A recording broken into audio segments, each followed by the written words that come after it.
Hi friends, cook and ക്രാഫ്റ്റിൻ്റെ പുതിയൊരു വീഡിയോയിലേക്ക് വീണ്ടും സ്വാഗതം. ഞാൻ ഷിബിത സജീവ്.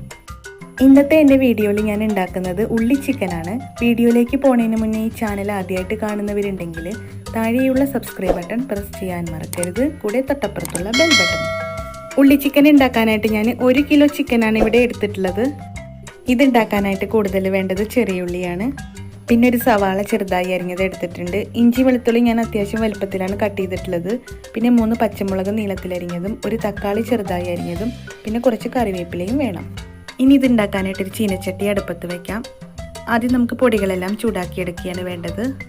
ചട്ടിയൊന്ന് ചൂടായാൽ ഇതിലേക്ക് 2 ടേബിൾ സ്പൂൺ മല്ലിപ്പൊടി, 1.5 ടീസ്പൂൺ മുളക് പൊടി, 1 ടീസ്പൂൺ കുരുമുളക് പൊടി ഇവയെല്ലാം ഒന്ന് ചേർത്തതിന് ശേഷം നല്ലപോലെ ഒന്ന് ചൂടാക്കിയെടുക്കാം. ഇപ്പോൾ ഇവിടെ പൊടികളെല്ലാം ചൂടായി വന്നിട്ടുണ്ട്. ഇനി ഇതിലേക്ക് ഞാൻ ചിക്കൻ ഇട്ട് കൊടുക്കുകയാണ്. പിന്നെ ഇതിലേക്ക് 1.5 ടീസ്പൂൺ മഞ്ഞൾപ്പൊടിയും ഇതിലേക്ക് ആവശ്യത്തിനുള്ള ഉപ്പും കൂടെ ചേർത്തതിന് ശേഷം ഒന്ന് മിക്സാക്കി എടുക്കാം.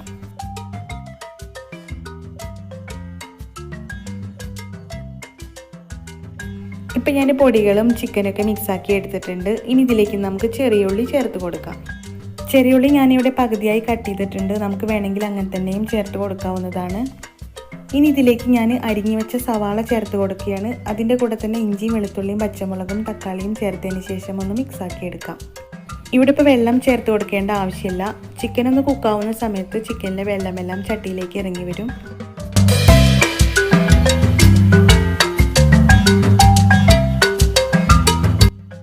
ഇപ്പം ഞാൻ എല്ലാം മിക്സാക്കി എടുത്തിട്ടുണ്ട്. ഇനി ഇതൊന്ന് അടച്ചു വെച്ച് കുക്ക് ചെയ്തെടുക്കുകയാണ് വേണ്ടത്.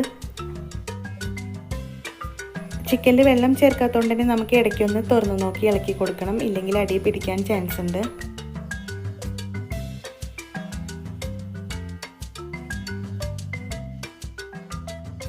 ഇനി ഇതിലേക്ക് കുറച്ച് കറിവേപ്പില ചേർത്ത് കൊടുക്കുകയാണ്. അതിനുശേഷം ഒന്നും കൂടി ഒന്ന് മിക്സാക്കി എടുക്കണം. ചിക്കനിലെ വെള്ളമൊക്കെ വറ്റി വരുന്ന സമയത്ത് ഇതിലേക്ക് നമുക്ക് വെളിച്ചെണ്ണ ഒഴിച്ചു കൊടുക്കണം. ഇപ്പോൾ ഇവിടെ ചിക്കനിലെ വെള്ളമൊക്കെ നല്ലപോലെ വറ്റി വന്നിട്ടുണ്ട്. ഇനി ഇതിലേക്ക് നമുക്ക് കുറച്ച് വെളിച്ചെണ്ണ ഒഴിച്ചു കൊടുക്കാം. അതിനുശേഷം ഇതൊന്ന് മിക്സാക്കി എടുക്കുകയാണ്. ഇനി ഇതൊന്നും കൂടി അടച്ചു വെച്ച് കുക്ക് ചെയ്തെടുക്കണം. ഒരു 10 മിനിറ്റിന് ശേഷം നമുക്കിതൊന്ന് തുറന്നു നോക്കാം. ഇപ്പോൾ ഇവിടെ ചിക്കനൊക്കെ നല്ലപോലെ വെന്തിട്ടുണ്ട്. ഇനി ഇതിലേക്ക് നമുക്ക് കുറച്ച് കറിവേപ്പില ചേർത്ത് കൊടുക്കാം. അതിനുശേഷം ഒന്നും കൂടെ ഒന്ന് മിക്സാക്കി എടുക്കാം. ചോറിൻ്റെ കൂടെയൊക്കെ കഴിക്കാൻ പറ്റിയിട്ടുള്ള നല്ല ടേസ്റ്റി ആയിട്ടുള്ളൊരു റെസിപ്പിയാണിത്. എന്തായാലും ഇതുപോലെ ഒന്ന് വീട്ടിൽ ഉണ്ടാക്കി നോക്കിയിട്ട് അഭിപ്രായം അറിയിക്കാൻ മറക്കരുത്. ഒപ്പം ഷെയർ ചെയ്യാനും മറക്കരുത്.